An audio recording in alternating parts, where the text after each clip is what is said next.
4 ოქტომბერს სათონელის სასახლესთან განვითარებულ მოვლენებთან დაკავშირებით დაკავებულმა 14-მა პირმა საპატიმრო დატოვა. ალექსანდრე ხაბეიშვილს, ბექა ქელიხსაშვილს, გიორგი მუმლაძეს, მამუკა ლაბუჩიძეს, გურიელ ქარდავას, ავთანდილ სურმანიძეს, ვახტანგ ფიცხელაურს და თემურ ქურსიკიძეს. კიდევ 6 პირს საპროცესო შეთანხმება გაუფორმდათ. პროკურატურა საპროცესო შეთანხმებაზე მას შემდეგ დათანხმდა, რაც 14-ვე მათგანმა ბრალი აღიარა და მტკიცებულებები უდაო გახადეს.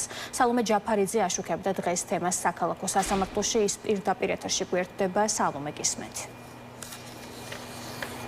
4 ოქტომბრის საქმესთან დაკავშირებით დაკავებული 64 პირიდან 22 უკვე თავისუფალია. ეს ინფორმაცია დადასტურებით ვიცით, დღეს 14 პირი გათავისუფლდა სასამართლო სხდომიდან, ხოლო გუშინ 8 პირმა დატოვა სასამართლო პროცესის შემდეგ საპატიმრო. რაც შეეხება ზოგადად ბრალდებულებს, იმ ადამიანებს, რომლებიც თავისუფლებაზე გამოვიდნენ დღეს, პირდაპირ ამბობენ, რომ თავისუფლების ფასი არაფერი არ არის. ამბობენ იმასაც, რომ ბრძოლა ჯობს გარედან, ვიდრე საკნის შიგნიდან, რადგან ასე ვერაფერს ვერ ახერხებენ, როგორც თავად თქვეს და მათივე განცხადებით მნიშვნელოვანია, რომ თითოეული დაპატიმრებული ადამიანი, რომელიც რჩება საპატიმროში, არ აღიარებს წარდგენილ ბრალს, უარს ამბობს პროკურატურასთან თანამშრომლობაზე, გათავისუფლდნენ სწორედ მათი თანასაკნელების მსგავსად.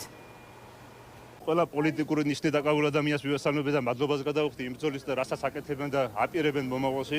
მე ჩემზე იმას ვიტყვი, რომ ეს არის ჩემი ბრძოლის ერთ-ერთი ეტაპი, რომელიც გავიარე.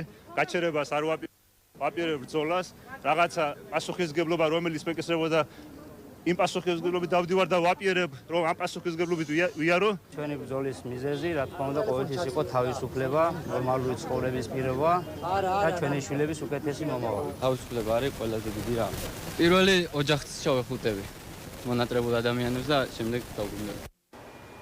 სასამართლოს სხდომის დასრულების შემდეგ მედიასთან ისაუბრა პროკურორმაც, ისაუბრეს უფლებადამცველებმაც. პირველ რიგში დავიწყება ადვოკატებით, რომლებმაც თქვეს, რომ მისაღები იყო მათთვის ფორმა, რომელიც შესთავაზა პროკურატურამ, მათ შორის ამ შემთხვევაში ბრალის აღიარების სანაცვლოდ გათავისუფლება პირობითი მსჯავრით. 3 წელი პირობითი მსჯავრი აქვს თითოეულ გათავისუფლებულ მოქალაქეს, თუმცა ადვოკატები ამბობენ, რომ ეს იყო ოპტიმალური გადაწყვეტილება, რაც შეეხება თავის მხრივ ბრალდების მხარეს. ისინი ამბობენ და პროკურორი ამბობს, რომ რეალურად მნიშვნელოვანი იყო მათ შორის როგორც ბრალდების მხარისთვის, ასევე თითოეული საქმის პროკურორისთვის, რომ მომხდარიყო შეჯერება გარკვეულ საკითხებზე. შესაბამისად, უფლებადამცველები მიიჩნევენ, რომ ეს იყო ყველაზე ადეკვატური გადაწყვეტილება მოსამართლის მხრიდან.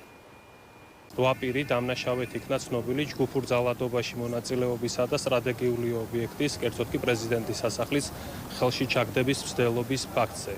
განაჩენის მიხედვით მსჯავრდებულებს საშელის სახით და სუმად განესაზღვრათ 3 წლით თავისუფლების აღკვეთა, რაც საპროცესო შეთანხმების პირობების შესაბამისად ჩაეთვალათ პირობით მსჯავრად, რის შემდეგაც 8-ვე მათგანი გათავისუფლდა სასამართლოს სხდომის დარბაზიდან. საქმეში მტკიცებულებებით მოთავსებული იყო ვიდეო მასალა, ის ვიდეო მასალა, სადაც აღბეჭდილია თითოეული მსჯავრდებულის მიერ ჩადენილი დანაშაულებრივი ქმედება. 2 მუხლით იყო ბრალდებული თითოეული მათგანი, ხო? შესაბამისად, მოცემულობა რომელიმე მათგანში რო გამტყუნებულიყო არ შეიცვლებოდა, აქედან გამომდინარე ის სიკეთე, რომელიც ახლა მიიღეს ამ ადამიანებმა და რომლის შემდგომაც შესაბამისად აქვს შესაძლებლობა, რომ ისევე კანონის ფარგლებში და იმ ფარგლებში, რასაც საქართველოს სიყვარული ქვია, გააგრძელონ თავიანთი მოღვაწეობა და ბრძოლა და დაუბრუნდნენ ოჯახებს, ეს სიკეთე მიიღეს და შესაბამისად ეს არის მოცემულობა. ბრალდებულები დაეთანხმნენ ბრალს, უდავოდ გავხადეთ მტკიცებულებები და სასამართლოს სხდომის დარბაზიდან ისინი გათავისუფლდნენ. დღეიდან ჩაეთვლებათ მათ პატიმრობაში ყოფნის ვადა იმ 3 წლის ვადაში, რომელი ვადითაც მათთვის სასჯელად განისაზღვრა პირობითი სასჯელი 3 წლის ვადით.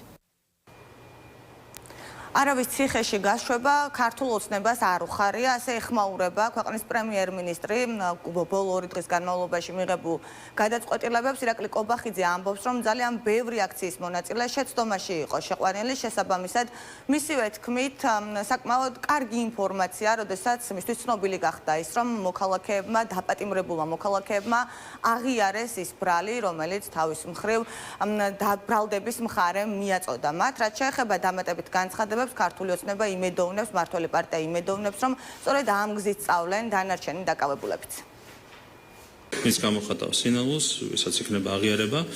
ის გათავისუფლდება პასუხისმგებლობისგან. ძალიან ბევრი ადამიანი უბრალოდ შეცდომაშიც შეიყვანეს ისეთ პროცესში ჩართეს, რაც შეიძლება საერთოდ არ უნდათ მათ. საბოლოო ჯამში, რა თქმა უნდა, სრულად ვერ აირიდებს პასუხისმგებლობას, მორალურ პასუხისმგებლობას, იმიტომ რომ პირდაპირ სათაური იყო ამ აქციის დამხობის აქცია. დამხობის აქციაზე გავიდა იქ არაერთი ადამიანი, პოლიტიკოსები, სალომე ზურაბიშვილის დამხობის შინით მივიდა. საბოლოო ჯამში მთავარია რომ ჩვენ გქონდეს პრევენციული ეფექტი. ეს არის მთავარი. არავის ციხეში ყოფნა, არავის არ უხარია. 4 ოქტომბრის საქმესთან დაკავშირებით სულ 64 საქართველოს მოქალაქე დააკავა შინაგან საქმეთა სამინისტრომ. ვიცით რომ 42 მათგანი კვლავ რჩება საპატიმროში, ისინი არ აღიარებენ ბრალს, ხოლო 22 დაპატიმრებული უკვე გათავისუფლებულია, მათ თქვეს რომ აღიარებენ პროკურატურის მიერ წარდგენილ ბრალს.